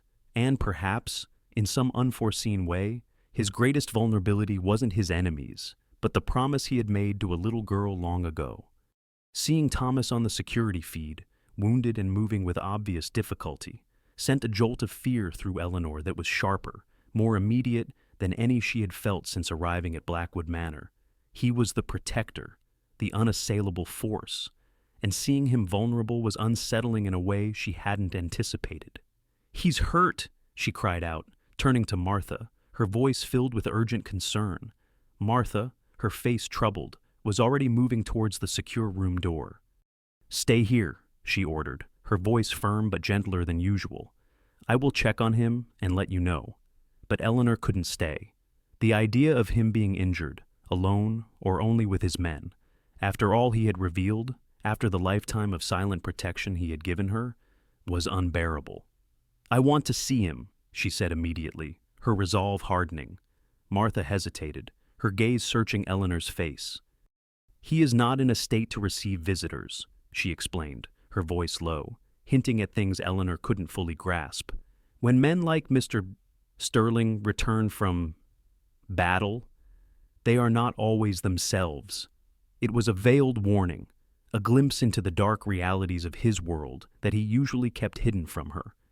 "I don't care," Eleanor insisted, pushing her wheelchair forward, her determination unwavering. "Take me to him." Perhaps seeing the absolute resolve in her eyes, the refusal to back down, Martha finally nodded. "Very well," she conceded, her shoulders slumping slightly. "But do not be shocked by what you see. This is his world, Miss Eleanor. This is who he is now." Martha led her out of the secure room and through the silent corridors of the mansion, the air still thick with the aftermath of alarm, towards a part of the house Eleanor hadn't been shown, a medical suite equipped like a small, private emergency room. Outside the door stood Marco, the younger man who had been with Gideon at the chapel. His face was spattered with what looked like dried blood, though he appeared uninjured. His eyes widened slightly in surprise at the sight of Eleanor. "She wants to see him," Martha explained. "Is the doctor finished?" Marco nodded. "Just left. Boss is in a mood. He won't take the painkillers." Martha sighed, a sound of weary familiarity, as if this was a common battle. "Of course not. Stubborn as always." She turned to Eleanor. "I'll wait here. Call if you need me." Eleanor took a deep breath, bracing herself, and pushed open the door. The room beyond was clinically bright, filled with the scent of antiseptic. Thomas sat shirtless on an examination table, his powerful torso marked with old scars and fresh bruises. A thick white bandage was wrapped around his lower ribs, a small, dark spot of red already seeping through. His knuckles were raw and bloody, his face sporting a cut above one eyebrow. He looked up as she entered, and for a brief moment, surprise flickered in his eyes, replacing the cold fury she had seen on the security feed.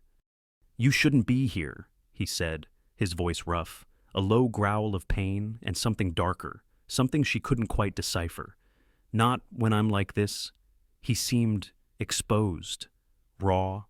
Eleanor wheeled closer, taking in the physical evidence of the life he led, the scars, the bruises, the still bleeding wound. This was the reality of his world, the constant threat he lived under, the physical cost of the path he had been forced onto, or perhaps chosen, all those years ago. At 14, "What happened?" she asked quietly, referring back to his story in the study. "The business." Thomas's laugh was harsh, devoid of humor. "Business," he replied, the word sharp. "A competitor, Silas Blackwood. He thought I was distracted, vulnerable." His eyes held a dangerous gleam, a return of the predator she had seen earlier. He was mistaken. They won't make that mistake again. The implication was clear, chilling in its casual reference to violence and retaliation. "You're hurt," she said instead, focusing on the immediate, tangible concern. He was bleeding, clearly in pain, despite his attempts to hide it.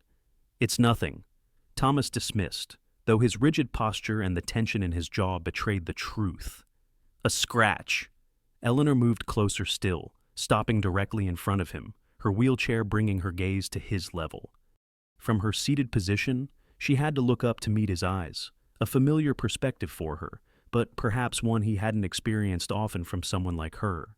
"You've been protecting me for 20 years, she said quietly, the words a simple statement of fact, a recognition of the immense debt she owed him.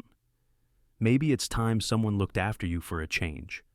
Something vulnerable flickered in Thomas's eyes then, a profound surprise that he couldn't quite mask. It was gone in an instant, but Eleanor saw it. He was used to being the protector, the one who took the blows, not the one who received care. "I don't need looking after," he stated, the hardness returning, but it felt less convincing this time. "Everyone does," Eleanor responded simply, reaching for a clean cloth on a nearby medical tray. She dampened it and gently began to clean the dried blood from his knuckles. The evidence of recent violence. He flinched at her touch, not from pain, but from the unexpected gentleness, as if kindness was a sensation more foreign, more difficult to bear than violence. He watched her tend to his wounds, his hands, the cut above his eyebrow, with a mixture of confusion and a guarded emotion. "Why are you doing this?" he asked, his voice rough. "Because 20 years ago," Eleanor said softly, her eyes on her task, "a boy named Vitya cleaned my scrapes when I fell from my wheelchair. Because he read to me when I was scared, and made sure I had enough to eat and threatened to burn down an orphanage if anyone hurt me. Thomas remained utterly still under her touch, his breathing slow and measured. That boy is gone. Eleanor, he said, his voice flat, a statement he clearly believed. No, she contradicted gently, her gaze meeting his. He's right here, wounded and dangerous and changed. Yes, but still keeping his promise. She set aside the cloth and looked up at him fully, seeing the man he had become, but also the undeniable echoes of the boy she had known. I remember now, she said, a quiet certainty in her voice. Not everything, but enough. I remember feeling safe when you were near. I remember crying for days after you disappeared. Thomas's composure fractured, the carefully built walls crumbling. Pain, raw and deep. Pain that had nothing to do with his physical injuries, crossed his features. I never wanted to leave you, he admitted, his voice barely audible, a confession torn from him. You were the only pure thing in my life. And now? Eleanor asked, the question hanging in the air, heavy with unspoken possibilities. What am I to you now, Thomas? His dark eyes met hers, stripped bare of their usual defenses, revealing a truth he had hidden for a lifetime. Everything, he said simply. The reason for all of it. Every terrible thing I've done, every life I've impacted, every empire I've built, it was all to become powerful enough that no one would ever threaten you again, to become someone who could protect you completely, even if from a distance. The weight of his confession, 20 years of violence and power driven by a single, unwavering promise to a little girl, hung between them. It was a truth so profound, so unexpected. It took her breath away. It makes you wonder about the hidden motivations behind people's actions, doesn't it? About the unseen threads of connection that can shape entire lives, and the incredible, sometimes terrifying, power of a promise kept across decades. And it makes you consider, what does it truly mean to be someone's reason for everything? The shared vulnerability in the medical suite, the raw honesty of Thomas's confession, had fundamentally shifted something between Eleanor and the man the city feared. Tending to his wounds, seeing the physical cost of his world laid bare, she had glimpsed the boy who protected her within the hardened man, and he, in turn, had allowed himself to be truly seen, perhaps for the first time in decades. The weight of his words, "You were the only pure thing in my life. Everything," was all to become powerful enough that no one would ever threaten you again, echoed in the quiet of the secure room after she left him to rest. The days that followed were a blur of recovery and reconstruction. Thomas's injury, a deep knife wound to his side, sustained during the confrontation with Silas Blackwood, was serious, but, with the expert, no questions asked medical care provided by Dr. Petrov at a private clinic, not life-threatening. He was stitched up, given antibiotics, and ordered to rest, an order he predictably chafed against and largely ignored. Blackwood Manor itself bore the scars of the attack, particularly the West Wing, where Silas Blackwood's explosives had caused significant structural damage. Crews worked around the clock, a hive of activity aimed at repairing the physical wounds of the fortress. Meanwhile, security was intensified, every potential vulnerability Silas Blackwood had exploited now being addressed with ruthless efficiency. Through it all, Eleanor remained at Blackwood Manor. The possibility of leaving had been offered, but after the revelations, after the glimpse into the depth of Thomas's hidden life and motivations, the idea of simply walking away felt impossible. She wasn't a prisoner, but she wasn't just a guest anymore either. Their connection, forged in a forgotten childhood and rekindled in shared trauma and confession, held her there. She found herself naturally slipping into a role, one neither of them had anticipated. She helped change his bandages, her touch gentle and steady despite the grimness of the task. She insisted he take his medication, meeting his stubborn resistance with quiet, unwavering resolve. Slowly, subtly, she began to take on an unexpected role in the household. Martha, the stern housekeeper, surprisingly deferred to Eleanor on matters concerning Thomas's care and comfort, recognizing, perhaps, the unique bond between them. Even Gideon, the formidable, scarred right-hand man, began to consult her on household decisions during Thomas's recovery, a sign of a quiet respect she hadn't anticipated. Eleanor, in turn, listened. She observed. She began to understand the complex machinery of Thomas's world, the hierarchies, the loyalties, the constant undercurrent of potential threat, even after Silas Blackwood's defeat. She heard snippets of conversations, saw the tension in the men who reported to him, recognized the weight of responsibility he carried. She learned about power vacuums created by fallen rivals and the constant need to project strength. 2 weeks after Silas Blackwood's attack, Eleanor found Thomas not resting as ordered, but in a temporary office set up in the East Wing, reviewing documents, taking calls, his mind clearly still deeply engaged in the running of his empire despite his physical limitations. "You should be resting," she said from the doorway, unsurprised that his eyes remained fixed on the papers before him. "I am resting," he replied without missing a beat, his voice echoing slightly in the unfamiliar room. Sitting down, not lifting anything heavy. Eleanor wheeled into the room, positioning herself across from his desk, forcing him, gently, to acknowledge her presence fully. "That's not what rest means. And you know it," she said, a small smile touching her lips. In the past weeks, those smiles, rare at first, had become more frequent, brief glimpses of the man beneath the hardened exterior, moments of shared humanity in the midst of his dangerous world. "The business doesn't stop because I took a knife to the ribs," he said, finally looking up, his gaze meeting hers. "Especially now, Silas Blackwood's death has created opportunities and vulnerabilities." Eleanor studied his face, noting the fatigue etched beneath his controlled expression. She had learned enough to understand the implications of his words. "Power vacuums," she said, the term sounding strange on her tongue, yet accurate. "Everyone scrambling to take Silas Blackwood's territory, testing whether you're strong enough to defend your own." Thomas's eyebrows rose slightly, a flicker of surprise and perhaps grudging admiration in his eyes at her understanding. "Exactly," he confirmed. "Which is why I can't show weakness now. Can't disappear to recover while my enemies circle." "But you don't have to do it alone," Eleanor said quietly, voicing a thought that had been growing in her mind. "Gideon is capable. Your captains are loyal. They could handle more of the day-to-day while you focus on the bigger strategic decisions."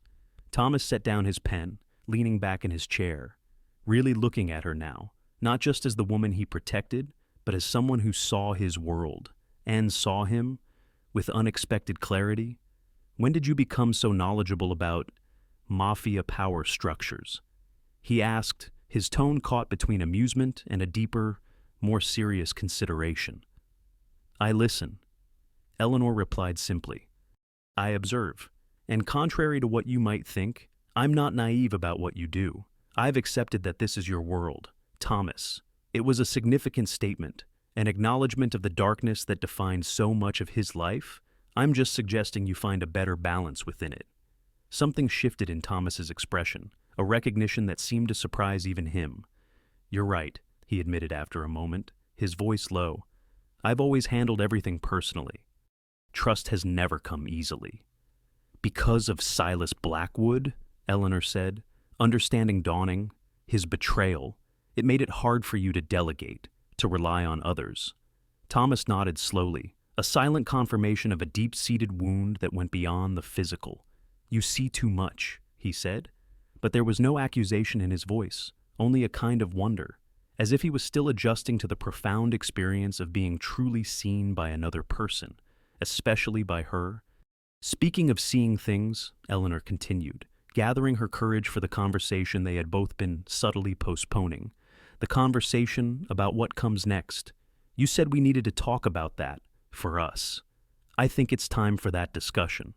Thomas's posture shifted subtly, a tension entering his body despite his effort to appear relaxed. "Yes," he agreed quietly. "I suppose it is." A heavy silence settled between them, both acutely aware that this conversation would define their future, together or apart. "I can't go back," Eleanor said finally, breaking the silence, her voice clear and steady. "To my old life. I mean, not just because of what happened at the wedding, but because of everything since. I've changed, Thomas. Being here, seeing your world, Understanding who you really are, it's changed me. Thomas's expression remained carefully neutral, though she could see the effort it cost him to maintain that control. Changed how he prompted? I'm stronger, she replied without hesitation. More confident before. I was trying so hard to prove I was capable despite this wheelchair, to convince the world I wasn't defined by disability. She gestured to her legs, a familiar, often painful, reference. But here, with you, it's never been an issue. You see me completely. Both my strength and my limitations, without judgment. It's freeing. Something like relief, pure and unmistakable, flickered across Thomas's features. I'm glad for that, at least. But then the shadow of his world fell across him again. But, Eleanor, my world is dangerous. Silas Blackwood is gone. But there will be others. Men like me don't get happy endings. I'm not asking for a fairy tale, Eleanor said firmly, meeting his gaze directly. I'm asking for honesty. For the chance to choose my own path with full knowledge of the risks. Thomas stood, moving around the desk to stand before her wheelchair.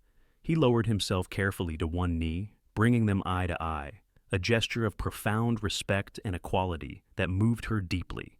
What do you want, Eleanor? He asked, his voice stripped bare of its usual command, vulnerable in a way few had ever heard. Tell me what you want, and if it's within my power, it's yours. The question was simple, a direct invitation to shape her own destiny. But the answer would change everything. Think about that moment, the most powerful man in the city, on his knee, offering you anything within his power. What would you ask for? What does it truly mean to choose your own path, especially when that path leads into the unknown, towards a man who lives in the shadows, with Thomas Sterling, the city's most feared man, kneeling before her wheelchair, offering her anything within his power. The weight of the moment was immense. He had asked her what she wanted, a question so simple, yet so profound in its implication. And Eleanor, looking into those dark, vulnerable eyes, knew her answer. It wasn't freedom from his world she desired, but a place within it, a place beside him. I want to stay, she said clearly, her voice steady, filled with a newfound resolve, not as someone to be protected or hidden away, but as a partner, someone who stands beside you, who helps carry the weight of what you've built. Thomas's expression shifted from vulnerability to confusion, the concept clearly unexpected.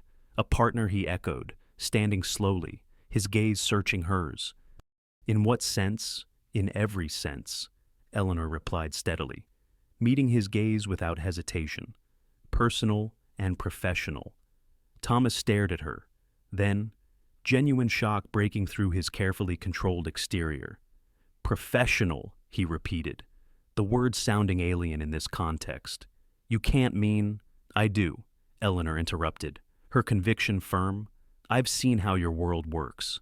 Thomas, I understand the power structures, the loyalties, the strategic thinking required.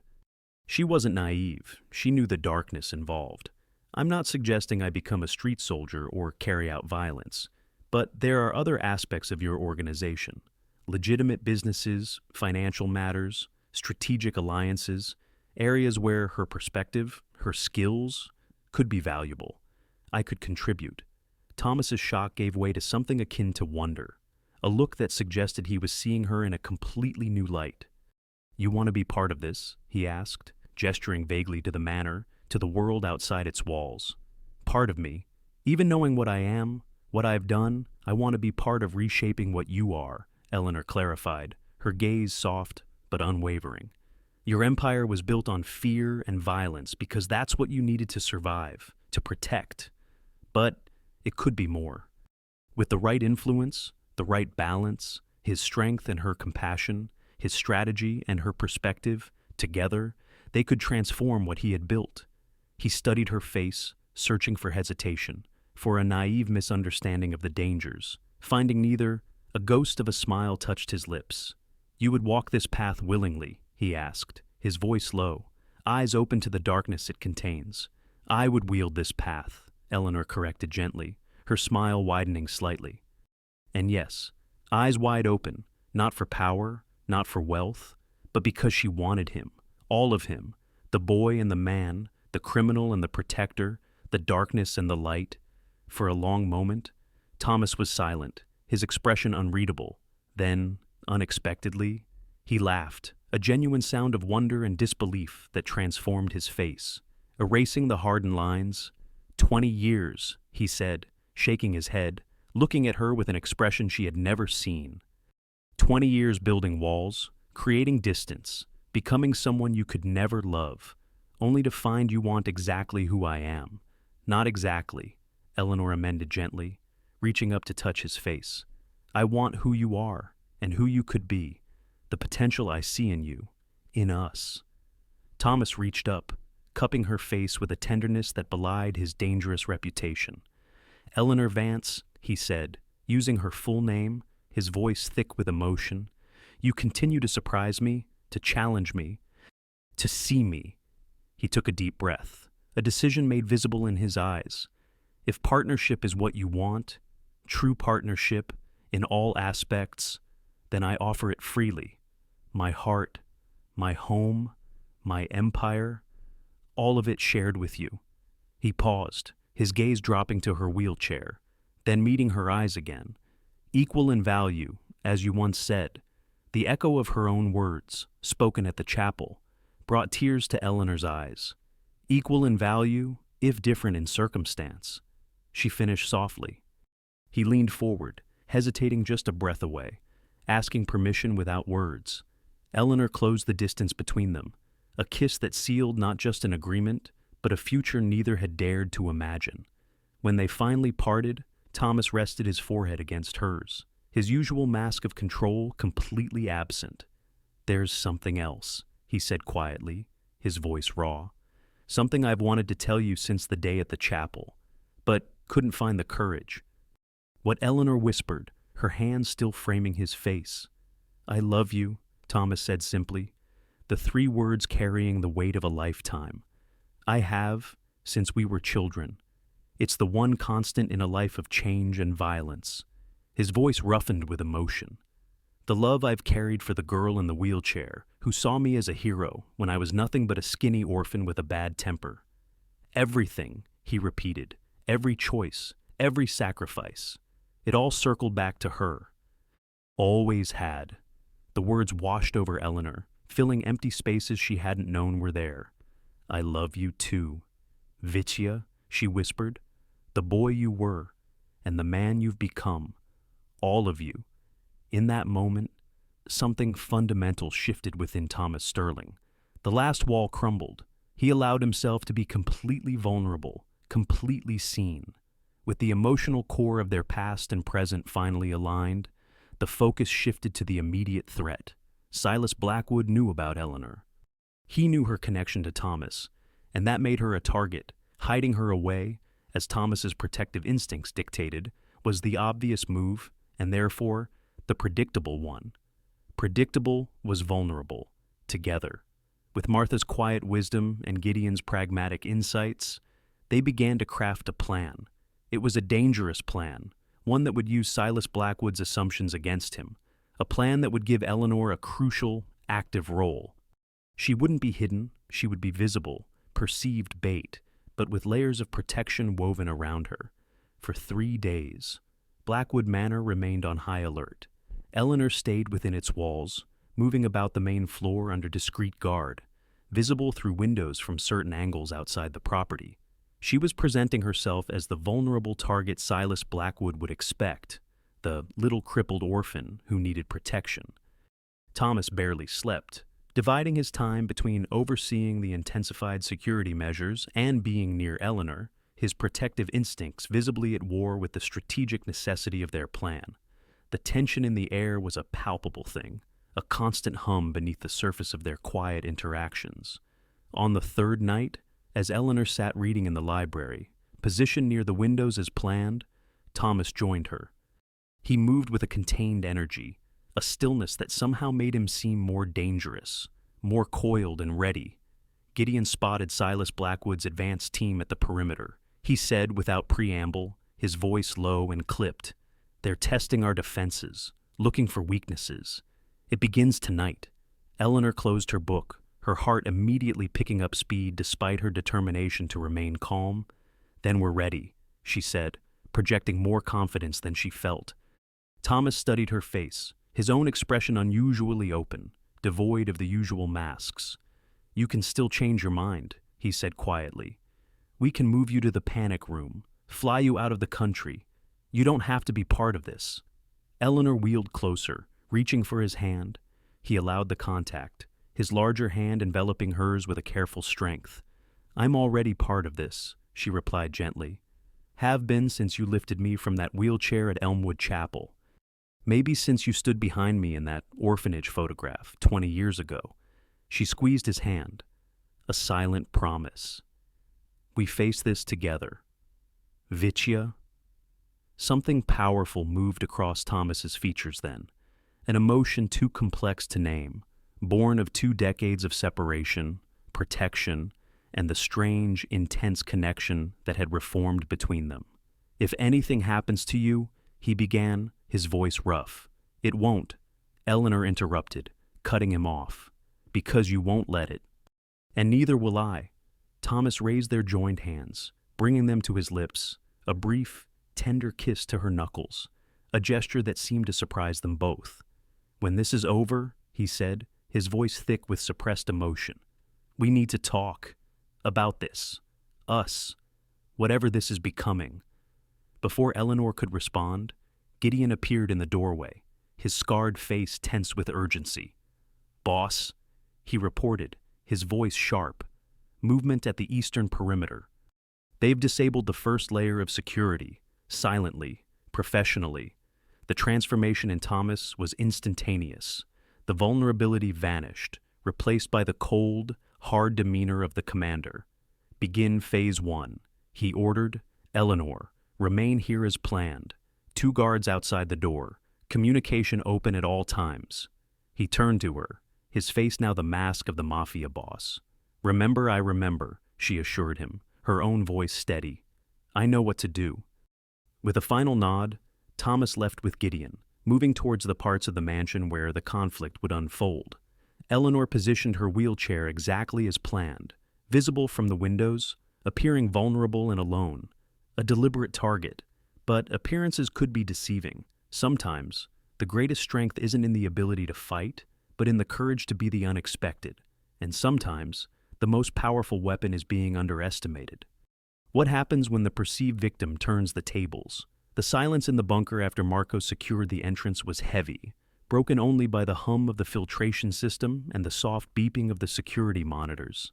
Eleanor stared at the screens, watching the static views of the forest perimeter, her mind replaying the sounds of the attack, the chaos, Thomas's clipped orders, and the terrifying moment the communication cut out. The plan had worked. Partially. She had played her role, neutralized the immediate threat in the library, but Thomas and Gideon were still out there, facing Silas Blackwood. Waiting was agonizing. It was hours later, long after midnight, when a perimeter alarm finally beeped, soft but urgent. Marco tensed, his hand immediately going to his weapon, his eyes fixed on the monitors. "Movement in the trees," he reported, his voice tight. Single figure approaching slowly. As he squinted at the screen, a wave of relief washing over his face. "It's the boss!" Eleanor surged forward in her wheelchair, her heart leaping. He made it, but as Thomas emerged from the tree line on the monitor, moving awkwardly, one arm held close to his body, her relief twisted into fresh fear. "He's injured," she said urgently. "Open the door." Marco hesitated, citing protocol, but Eleanor's insistence, the raw fear in her voice, compelled him. He unlocked the series of security measures, and the outer door of the bunker swung open to reveal Thomas Sterling, battered and bleeding, but undeniably alive. Eleanor gasped at the sight of him. His clothes were torn, stained with blood, his face marked with cuts and bruises. He clutched his left side, dark blood seeping between his fingers. But what struck her most was his expression. A profound exhaustion. Pain, yes, but also something that looked surprisingly like peace. "Eleanor," he breathed, his voice rough with pain and effort. "You're safe." "Thomas," she cried, wheeling towards him as Marco rushed to support his weight. What happened? Where's Silas Blackwood? Where's Gideon? Thomas allowed Marco to help him to a chair, grimacing with pain. Gideon is securing what's left of the mansion, he said, his breathing labored. The fire is contained. Most of our men survived. And Silas Blackwood, Eleanor pressed, moving closer to examine his wounds, a jagged tear in his side that needed stitches urgently. A grim smile touched Thomas's bloodied lips, the weariness in his eyes deepening. Dead, he said simply. Finally, the single word carried the weight of years of conflict, of a personal vendetta that had defined a significant part of his life. A burden had been lifted. While Marco contacted Dr. Petrov, Eleanor took Thomas's hand, her eyes searching his face. You could have died, she said quietly. But I didn't, he replied, his expression softening, the hardness of the feared man giving way to a rare vulnerability. And Silas Blackwood will never threaten you, or anyone else, again. Was it worth it? She asked, looking at his injured body, at the cost of his world. The risk, the cost. Thomas's eyes held hers steadily. To keep you safe, he said, a quiet certainty in his voice. Yes, always. He hesitated, then added, his voice lower, rough with emotion rarely expressed. But there's something else, something I realized tonight. Facing Silas Blackwood. What? Eleanor prompted when he fell silent. That I've spent 20 years building an empire of fear to protect someone I care about, without ever telling her that I care. His voice broke slightly. That's the true cost, Eleanor. Not the blood or the pain, but the distance I maintained, the connection I denied us both. The words hung between them, a confession more significant, more powerful than any grand declaration of love. In his world, caring made you vulnerable. It gave enemies leverage, and he was admitting it. The final wall between them crumbled. Eleanor tightened her grip on his hand, tears filling her eyes. I care about you too, Vitya, she said softly. The boy who protected me, and the man who still does, all of you. The parts that frighten me, and the parts that make me feel safer than I've ever felt. In that moment, surrounded by the aftermath of violence, with Thomas wounded and their future uncertain, something profound and irrevocable shifted.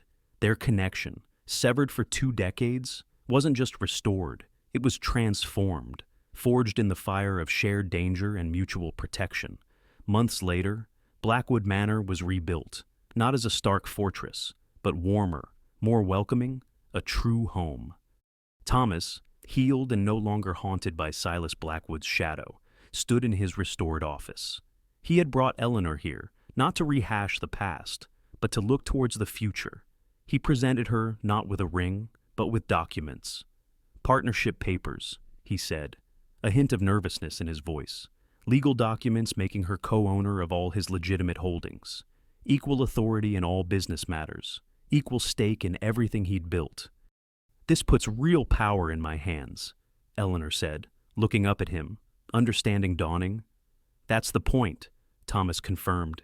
Equal partners, as we agreed, in every sense. Then, his gaze softening, he added, there's something else in there, too, if you're interested. Eleanor turned to the last page of the folder and found not a business document, but a marriage license, blank, waiting for signatures.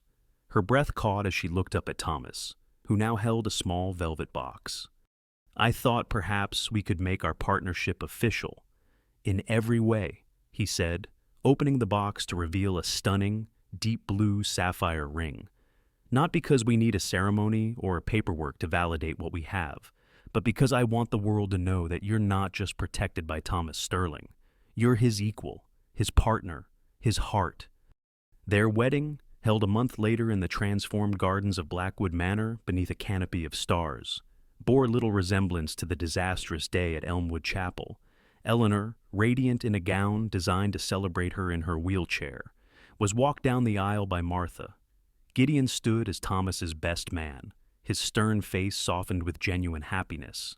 Their vows, written by themselves, spoke not just of love, but of protection and partnership, of strength found in vulnerability.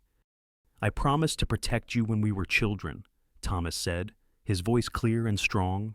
Today, I promise something more, to stand beside you rather than in front of you, to share my strength rather than simply use it for you, to be worthy of the love you've given me, despite knowing all that I am. His voice roughened with emotion.